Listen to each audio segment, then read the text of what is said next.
My name is Spike Richards. I work in Laurel, Mississippi, facility down here, integrated with some very good pitchers, and we call it intent performance.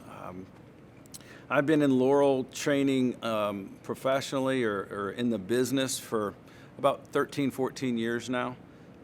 Had a facility that started out as just batting cages, multiple 4 or 5 different ones, and then we kind of transitioned into some strength and conditioning things. The gym kind of grew, so we kind of transitioned that route. Baseball kind of went away for a little while, coached some small teams down here, had some wood bat leagues that we'd put together, and then the hospital purchased my gym out to where I now do the sports performance there, ACL rehabs on hips and hamstrings, head up the return to play program for the hospital and the athletes, and then we bring them in and put them through their programs depending on what part of the year they are and going into their season. Opened back up with the baseball 2 years ago or so, much more full time because I had a little more time on my hands. So I was introduced to K baseball by a friend of mine that's in the Phillies organization. He said, check it out.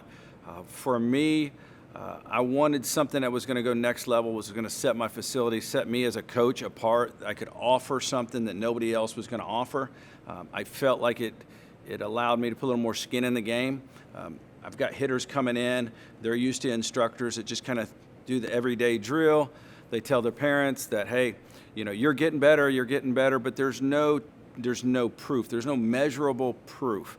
And with K-Motion, we have measurable proof through the time periods that we have them, and we can say, hey, we are getting better, or we're not getting better, and here's why. So when I added K-Motion, I mean, they can see it on the screen, they can see it on the graphs, they can understand it, and then we can communicate, have open lines of communication, and actually talk and make them a smarter hitter so that they understand what they're doing. And so I feel like it's going to advance them. I feel like the parents that are spending the money know that they're getting a much more in-depth instruction. They can't really argue you as to what's going on because everybody sees it. Sensors don't lie. We have the data sitting there. You can't say that you're not doing it. Feel isn't always real. And so just because they feel one thing doesn't mean that's really what's happening with their body. For me, K-Baseball has helped me as an instructor because, again, I have more ways to communicate what I want. I also have a tangible resource for them to look at the screen. I try to put the computer on a 40-inch screen so that they can see it. I'm able to, instead of telling them where their body's at in space, continue to put the sensors on there, move their body where it needs to be so they can get the correct feel. They think they're in one spot, they're not. Or I feel like maybe I've got them in the right spot and I don't. So for me, I'm a perfectionist. I don't want a kid to come in and not be able to help him. So for me, I'm able to not have any mistakes. I'm able to communicate with them. I'm able to show them exactly where they are, exactly what we need, and then we can start drilling from there to figure out why and how to get in correct positions that maybe we couldn't do with the naked eye. What I've learned from using 3D is, for me personally, is a lot about stretch, about letting the swing build.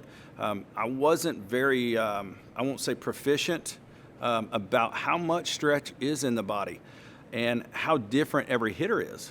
Some hitters don't have as much stretch. So I did enjoy some of the knowledge that was passed through K-Baseball about the different types of hitters that we have. And then when we look at the 3D, we can say, we have this type of a hitter, this is why maybe they can't get into that position, and then we can help them drill down into a proper position to make their body work efficiently.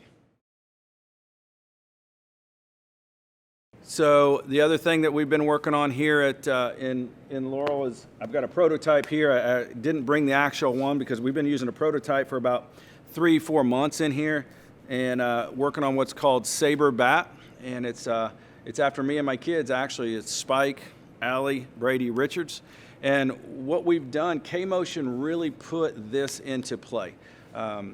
It's a product that we know works. We've tested it. because we can put it on K motion. Some people have seen it as a flat bat, but it's actually this. We're actually hitting it on the round side.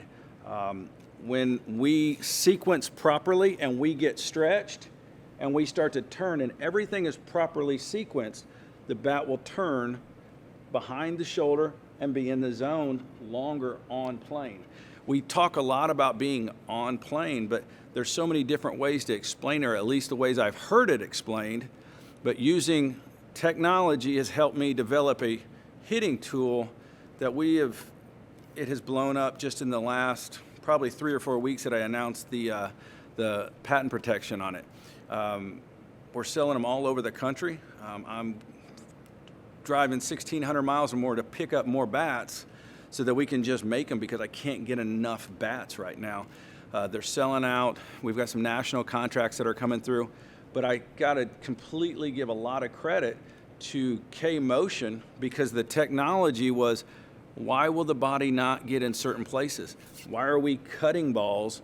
And it's all because we're not getting completely efficiently stretched and sequencing.